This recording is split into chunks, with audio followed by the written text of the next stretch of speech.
Zimebaki dakika chache kabla ya kuanza kwa mechi ya kusisimua, mechi ya raundi ya 3 ya ligi kuu Tanzania bara kati ya wenyeji Singida Black Stars dhidi ya wekundu wa Msimbazi Simba. Hakuna mechi yoyote inayokutanisha Simba na Singida Black Stars ikakosa mvuto, na hii inatarajiwa kuwa hivi. Kwenye uwanja wa Mwigulu Complex pale mkoani Singida, wekundu wa Msimbazi Simba chini ya kocha Steve Barker wakiwa kwenye kiwango bora katika mechi mbili za ligi kuu Tanzania bara, wakishinda zote, wanakwenda kukabiliana na Singida Black Stars ambayo imeimarisha zaidi kikosi chake kwa msimu wa 2026-27, ikiwa kwenye msimamo wa ligi kuu Tanzania bara hivi sasa nafasi ya 3 ina pointi 4, huku Simba ingali na pointi 6 katika nafasi ya pili, wanakwenda kukutana. Miongoni mwa maeneo ya kuvutia ni pamoja na eneo la ushambuliaji. Ibrahim Dumbia, mchezaji wa kimataifa kutoka Mali ambaye Simba amemsajili msimu huu akitokea katika klabu ya Korofina, akiwa ndiye top scorer katika ligi kuu ya Mali kwa kufunga mabao 17, assist 4 baada ya kucheza mechi 24, anatarajiwa afufuke leo hii katika ligi, kwa sababu inakumbukwa vizuri kwenye kombe la Kagame ndiko alikofunga bao lake la kwanza tangu atoe Simba, ni katika mechi dhidi ya Singida Black Stars. Ni mechi ambayo Simba walishinda 2-1. Bao la utangulizi alifunga Dumbia katika dakika 27 kwa kichwa kutokana na cross kutoka kwa mchezaji aliye kwenye kiwango bora hivi sasa, Libase Gay. Dumbia urefu 56 plus, matarajio ni kuona akipata nafasi basi wenzake watamlisha mipira ya juu ambako yuko vizuri sana, ili aongeze nasibu ya kuweza kuwapa furaha mashabiki wa wekundu wa Msimbazi Simba.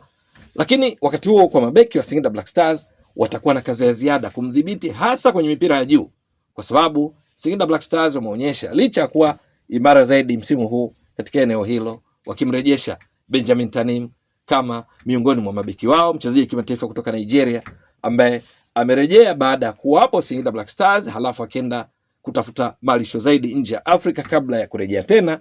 Wamekuwa na kasoro ya kucheza mipira ya juu. Mbali na bao alilofunga Dumbia katika kombe la shirikisho ambao Simba, katika kombe la Kagame ambao Simba walishinda kwa mabao 2-1, lakini kwenye ligi kuu mechi yao ya kwanza dhidi ya Kagera Sugar, Singida Black Stars walitoa sare ya 1-1. Mechi yao ya ligi kuu Tanzania bara dhidi ya Kagera Sugar waliotoa sare ya 1-1. Bao la Kagera Sugar lilifungwa na mchezaji Kasim Feka ambaye urefu wake haufiki 56, lakini ni mpira wa juu ulipigwa na David Luhende akaruka kwa kichwa, huku mabeki wa Singida Black Stars wakishindwa kumkabili, tena wao wakiwa na urefu 56 plus.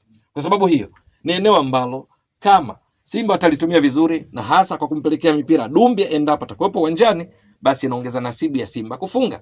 Lakini kwenye eneo la ushambuliaji la Simba sio tu Dumbia, kuna Libase Gay mwenye kiwango bora sana. Mechi mbili za ligi kuu wakicheza dhidi ya Kagera Sugar wakishinda 2-0, wakishinda 2-1 dhidi ya Pamba Jiji.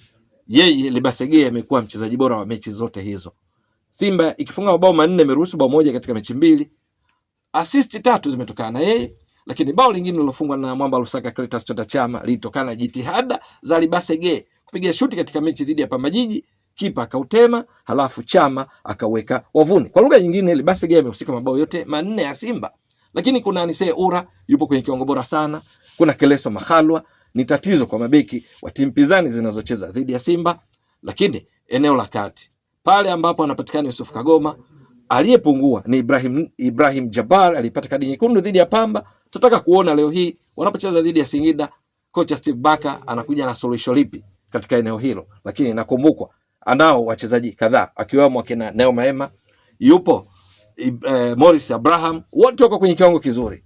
Lakini eneo la ushambuliaji la Simba hauwezi kaacha kumtaja Eli Mpanzu Kibisawala, mchezaji ambaye mara zote anapokuwa uwanjani basi shughuli wazito kwa wapinzani wa Simba, lakini huleta furaha kwa mashabiki wa Simba katika kila mara anopata nafasi. Katika mechi walioshinda 2-1 pale Rwanda kwenye kombe la Kagame, Mpanzu alifunga bao la pili. Lakini katika mechi walizocheza kwenye ligi kuu msimu uliopita 2025-26, Mpanzu ni miongoni mwa walioleta madhara kwa Singida kwenye mechi iliyocheza kwenye uwanja huu wa Mwigulu Complex, kama inakumbuka vizuri. Kwa sababu hiyo haitarajii kuwa mechi nyepesi. Lakini kwa Singida Black Stars wakali wao ni pamoja na nani?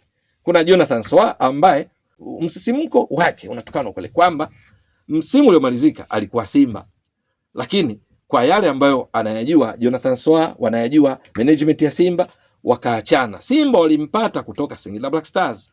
Jonathan Soa, mchezaji wa kimataifa kutoka Ghana, amerejea Singida. Bila shaka akipata nafasi ya kucheza atataka kuonyesha Simba kwamba wamepoteza lulu, wamepoteza mchezaji wa maana sana kwa kutokuwa naye. Mpaka sasa mechi mbili walizocheza Singida, yeye amepiga mashuti 4, amefunga mabao 2. La vijana kama akina Yusuf ameonyesha kiwango kizuri, alipata nafasi ya kucheza akifunga bao mojawapo wakati wakishinda 3-0 dhidi ya Fountain Gate. Singida Black Stars, mabeki wao pembeni Ibrahim Imoro and Kofi Cyril ni miongoni mwa chanzo cha mashambulizi, lakini wana wachezaji waliowasajili kwa msimu huu. Hapa tunazungumziana na Giants Mboma, wanamuita the king of supersonic speed. Yupo kwenye kiwango bora, tayari ameshaleta madhara kwa wapinzani akitoa assist 1, akiwa kwenye kiwango chake bora anatokea pembeni kulia ama pembeni kushoto, wakipichana nafasi katika maeneo hayo, wakifanya zile rotational movement na mwenzake Nzawi. Nzawi mchezaji wa kimataifa kutoka Congo Brazzaville, yupo kwenye kiwango kizuri, naye akiwa kwenye kiwango chake, maana yake mabeki wa Simba na hasa wa pembeni watapaswa kufanya ya ziada ili kumkabili. Singida Black Stars walimpata kutoka AS Otoho walipokutana nao katika michuano ya kombe la shirikisho barani Afrika CAF, na ndipo mwisho wa siku wamemsajili. Yeye ni sehemu ya kikosi cha Singida Black Stars. Eneo la kati, Emmanuel Keyeke, Mtanzania mwenye asili ya Ghana, amekuwa kwenye kiwango bora. Wapo akina Shakan Ibrahim, lakini kwenye ulinzi ndio hao akina Benjamin Tanim wamekwenda kuongeza ubora katika eneo hilo. Ni kuona namna gani ambavyo Singida Black Stars watapambana vyema kuhakikisha wapate pointi 3 dhidi ya Simba, kwa sababu wakifanya hivyo walau kwa muda wanakuwa kileleni mwa msimamo wa ligi kuu Tanzania bara kwa kufikisha pointi 7. Maana Yanga wako juu wana pointi 6. Lakini kwa Simba wakishinda wanatimiza pointi 9. Maana hivi sasa wana pointi sawa na vinara Yanga, tofauti tu magoli ya kufunga na kuruhusu. Simba wakifunga 4 wakiruhusu 1, lakini Yanga wakifunga 7 wakiruhusu 2.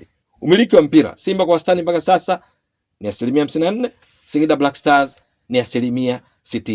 Ni mechi 5 zilizopita iliyowakutanisha wawili hawa. Licha ya mechi kuwa tough, lakini Simba imeshinda 4, sare imetokea 1. Simba wakifunga mabao 7, Singida Black Stars wakifunga mabao 2. Inatarajiwa kuwa bonge la mechi kwa sababu kuna mambo mengi yanaoleta mvuto. Nimetaja tu baadhi, ikiwamo hayo ya wachezaji mmoja mmoja. Maana mwingine pia ni Ibrahim Nindi, beki wa kati ambaye Singida Black Stars wamempoteza hivi karibuni, ametwaliwa na Simba katika usajili wa 2026 2027. Kuna maeneo mengi ya kuvutia. Itakuwa vipi? Ni swala kusubiri na kuona. Mtazamaji wa Mbwaduke Stats Sport Next Level, endelea kuunga mkono channel hii kwa kuhakikisha kwamba una subscribe, una share, una like na kucomment. Mwasilishaji wako ni mimi Ramadhani Mbwaduke almaarufu kama Mzee wa Data. Shukrani jazila.